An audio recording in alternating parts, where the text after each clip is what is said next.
আপনারা দেখছেন কে টিভি বাসন্তী। আজকের শীর্ষক আলোচনায় আমি আব্দুল মোমেন লস্কর। আলোচ্য বিষয় ম্যারাসামাস রোগে হোমিওপ্যাথি ঔষধ ইথুজার ব্যবহার।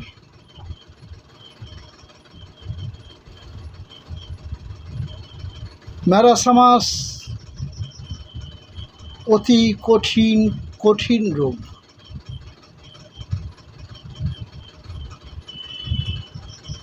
সোরাসিস ফান্ডামেন্টাল কজের কারণেই ইহা ঘটে থাকে। আগেও আলোচনা করেছি। এখন ঔষধের ব্যাপারটা বিশেষ আলোচনা করা দরকার।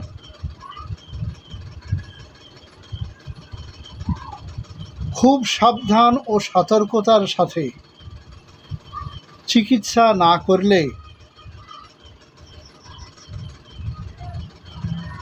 রোগী আরোগ্য হওয়া তো খুব কঠিন হয়ে যায়।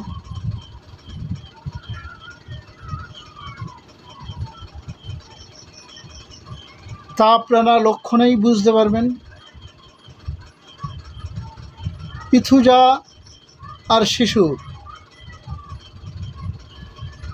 খাই করে দুধ খায়, দুধ পান করে, কিন্তু অল্পক্ষণ পরেই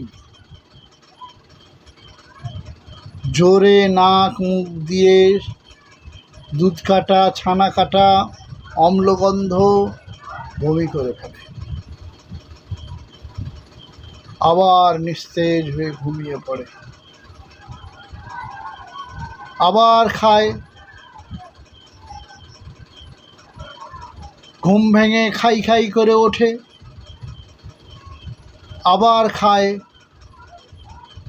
কিন্তু কিছুক্ষণ পরেই আবার ওই রূপ বমি করে ফেলে।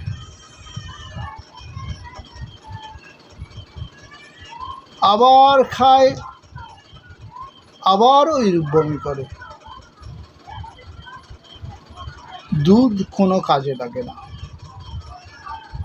তাই বলে মায়ের দুধ যে বন্ধ করে দেবেন, অন্য খাবার খাওয়াবেন, এটাও ভালো কথা নয়, পুষ্টির জন্য ও ভালো নয়।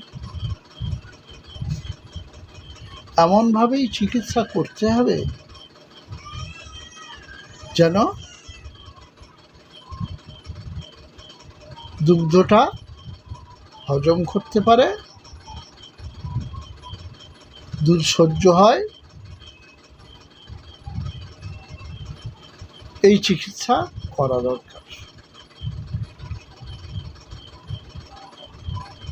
শিশু দিন দিন অপুষ্টির কারণে শুকিয়ে যায়, মুখে জিহ্বায় ঘা ফুটে যায়,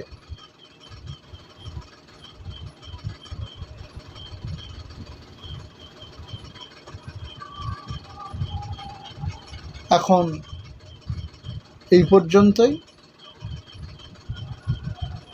কে টিভি দেখতে থাকুন। আমি নিয়ে এসেছি আপনাদের জন্য সংবাদ সাময়িকী নয়, আপনাদের মানুষের কল্যাণার্থে, মানুষের ব্যবহার্য কিছু বিষয় বারবার দেখতে থাকুন, মুখস্থ করে ফেলেন, কল্যাণ অবশ্যই হবে।